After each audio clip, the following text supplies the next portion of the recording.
XR, also known as extended reality. The world is ours. I did not realize prior to this module that AR and VR were under this umbrella known as extended reality or XR, or that mixed reality was a concept. So, extended reality, as I know, is first you need to understand reality as a construct that each of us makes based on what we perceive from our senses. So, XR is the umbrella to which these things live under, and they are any sort of technology that alters reality by adding digital elements to the physical or real world environment by an extent, blurring the line between the physical and digital world. And this definition comes from the interactiondesign.org. Underneath extended reality, we have AR, which allows you to superimpose digital elements into the real world environment. Google has a neat feature where you can superimpose animals into the real world that my students really enjoy. Next is mixed reality, or MR, and this allows not only to you to superimpose those digital elements into the real world, but also interact with them. So that was what makes it mixed reality. And last is virtual reality, which allows you to fully immerse yourself in the digital environment and you block out the physical or real world environments. One of the features that Nearpod has is free access for professionals. This can be used to add a certain number of lessons. If you have the paid option, you obviously have further options to add more lessons to your library and to create more content. Student access is another benefit because they don't need accounts, which, students have accounts for so many different things. At my school, they have accounts for iReady, they have Epic, they have Reflex, and of course, Google. So it's just one more thing they don't need to keep track of. So it's nice that they can participate in the Nearpod without having an account. They just need to type in an access code on the website, similar to how they participate in Blookett's or Kahoots. Featured Nearpods, I'll talk a little bit more, and filter options in the next video where I do a screencastify, which is something I learned about when I taught kindergarten online, and you'll be able to see me actively exploring the website. One of the excellent features that Nearpod has is this featured portion in the Nearpod library. You can see that it has a lot of culturally aware features, including Hispanic Heritage Month, Rosh Hashanah, Yom Kippur, promoting inclusion, Native American Day, International Day of Peace. This one for our tech friends, Digital Citizenship Week, which I'll definitely be celebrating in my classroom. And they make a bunch of different contents available to use with students to teach them about these concepts. There are tons of filters, like by grade level, including higher ed, down through kindergarten. You can do it by subject. So there's ones for our phys ed teachers, art, music, tech and computer science, math, ELA, content types. So if you want a video, if you want an activity, or if you want a lesson, there's those options. If you like a particular publisher, Amplify is something new that our school is using to assess DIBELS with fluency. So that one interests me.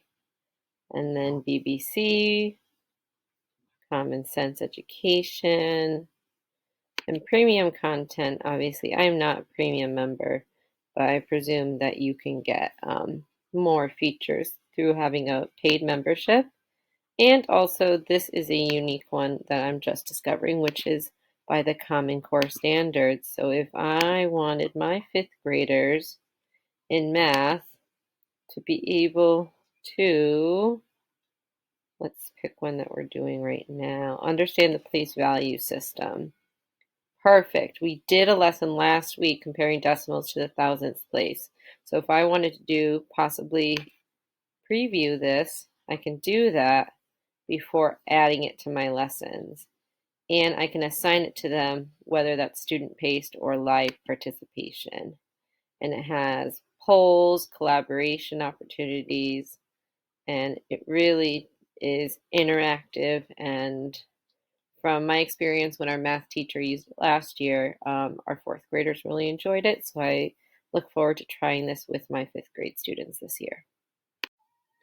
So, some of the benefits that come along with using Nearpod is that you can use it with your students in a live participation format where you can put the code on the screen and you can do it alongside of them.